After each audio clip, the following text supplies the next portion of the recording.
We're told in Ephesians chapter 6 to put on the armor of God. Timothy is told to share in suffering as a good soldier of Christ Jesus. Soldier? In 2 Corinthians, we read about spiritual combat. Listen to this. Paul writes in 2 Corinthians, "For though we walk in the flesh, we are not waging war according to the flesh." Waging war?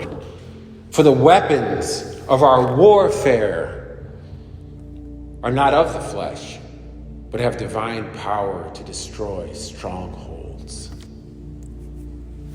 This is the language of the Bible. Is this the story that you have understood? I know this can seem maybe a little extreme.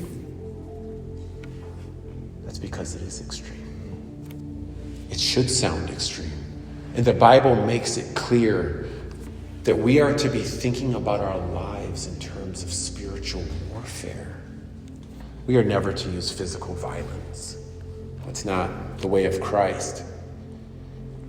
But we ought to think in extreme terms when it comes to putting sin to death in our lives. And we ought to take extreme measures when it comes to confronting evil in our world, in lies that are set up against the knowledge of God. It's extreme. So how do we live in America? How is this supposed to work?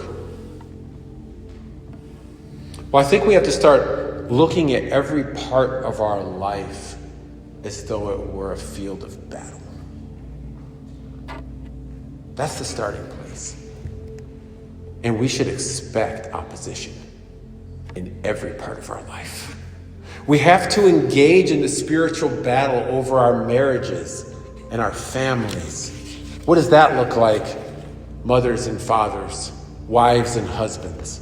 What does it look like to engage in the spiritual battle in those spaces? We have to engage in the spiritual battle over the education of our kids. What does that look like? What is being given to our children in terms of the curriculum and the books and the screens? What powers and principalities and ideas and philosophies are trying to claim control over their minds? And how do we engage in the spiritual battle in that space?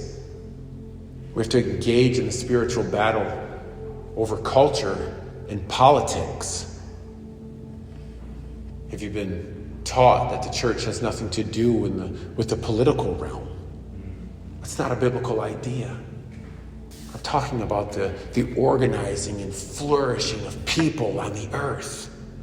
I'm talking about upholding truth in every sphere of life. Good and evil, truth and lies. Christians can enter into all of these spaces to uphold the truth.